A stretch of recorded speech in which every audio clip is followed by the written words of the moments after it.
Korutla MLA doctor Kalvakuntla Sanjay Kumar రైతు పాదయాత్రలో మాజీ మంత్రి తన్నీరు హరీష్ రావు ముఖ్య అతిథిగా పాల్గొని కాంగ్రెస్ ప్రభుత్వ విధానాలను ఎండగడుతూ 6 గ్యారెంటీల హామీలను అమలు చేసే వరకు ప్రజల పక్షాన పోరాడుతూనే ఉంటామన్నారు. ఓట్లు లేవు, 4 సంవత్సరాల వరకు ఎన్నికలు లేవు, అయినా రైతుల కోసం డాక్టర్ సంజయ్ పాదయాత్ర చేయడం అభినందనీయమని రైతుల పక్షాన బీఆర్ఎస్ పార్టీ పోరాడతామని అన్నారు. ఎన్నికలున్నాయా? ఇక 4 ఏళ్ల దాకా ఏ ఎలక్షన్ లేదు. కానీ సంజయ్ నిజంగా రైతుల కష్టాలు చూసిండు. సన్న వడ్లు లావట్టలేరు, దొడ్డు వడ్లు కొనే దిక్కు లేదు. రైతులందరూ 1800కి 1900కే వడ్లు అమ్ముకుంటున్నారు. దాదాపు 30% వడ్లు ఇవాళ ఇప్పటికే రైతులు దళారులకు అమ్ముకున్నారు. ధాన్యం మా వాళ్ళు 50% పోయిందంటున్నారు. ఇంకా ధాన్యం దళారుల పాలైపోయింది. ఈ రేవంత్ రెడ్డి ఏమో నేను 500 బోనస్ ఇస్తా అన్నాడు. కానీ జరుగుతున్నదేంటి? 2320కి అమ్ముడుకోవాల్సిన వడ్లు 1800 1900కే అమ్ముకుంటున్నారు. 2320కి బోనస్ కలిపితే 2820 రూపాయలు రావాలి. కానీ అమ్ముకుంటున్నది 1800. అంటే క్వింటల్ వడ్ల మీద 1000 రూపాయలు రైతులు నష్టపోతా ఉన్నారు. ఈ పుణ్యాత్ముడు మొన్న మహారాష్ట్ర పోయిండు. ఆడ ప్రెస్ మీట్ పెట్టి చెప్తుండు, నేను వడ్లకు బోనస్ ఇస్తున్నా అంటుండు. ఇస్తున్నాడే? మహారాష్ట్రలో పోయి వడ్లకు బోనస్ అంటాడు. ఇక్కడనేమో బోనస్ కాదు 500 తుట్టు అవుతున్నది. 500 బోనస్ కాదు 500 తుట్టు అవుతుంది. ఒకటే ప్రశ్న అడిగింది సార్, కరోనా వచ్చింది, 2 సంవత్సరాలు కరోనా కష్టకాలం వచ్చింది. ఆ రోజు కూడా కేసీఆర్ బంద్ చేయకుండా మాకు రైతు బంధు ఇచ్చిండు.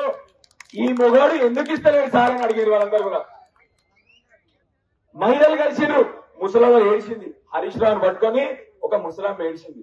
నాకు అప్పుడు అనిపించింది, ఈ రేవంత్ రెడ్డికి గుండె లేదు, మనసు లేదని చెప్పేసి, అందుకొరికే ఇంత మూర్ఖుడు అని చెప్పేసి అర్థమైపోయింది. మూర్ఖులకే మనసు ఉండాలి. ముసలమ్మలు ఏడుస్తున్నారు, అయ్యా కేసీఆర్ మాకు 2018 2000 పెన్షన్ చేసిండు, మాకు ఖర్చులు పెరిగినాయి. ఈయన వచ్చి సంవత్సరం అయింది, 4000 అన్నాడు, 7 వీకెండ్ సార్ ఈయన అని చెప్పి అడుగుతా ఉన్నాడు.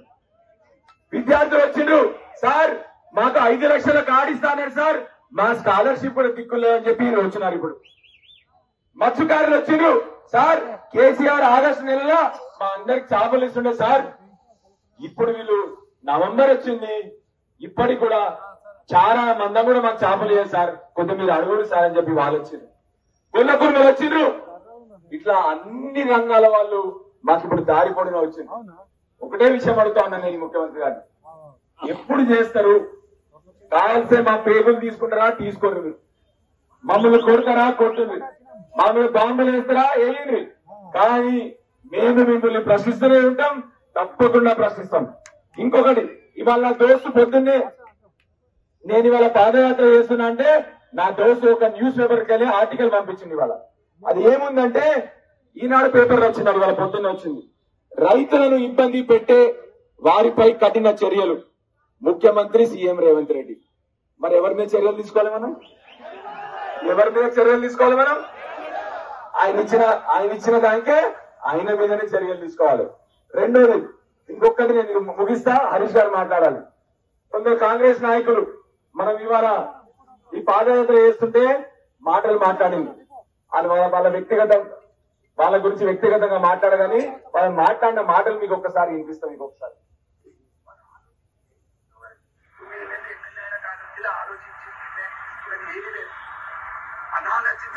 చేస్తున్న పని ఇప్పుడు ఏం అవసరమని పాదయాత్ర?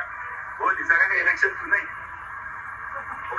ఇంకా 4 సంవత్సరాలు, 4 నెలల అదే 4 సంవత్సరాలు 2 ఎలక్షన్స్ ఉన్నాయి, 2 ఎలక్షన్స్ ఉన్నాయి.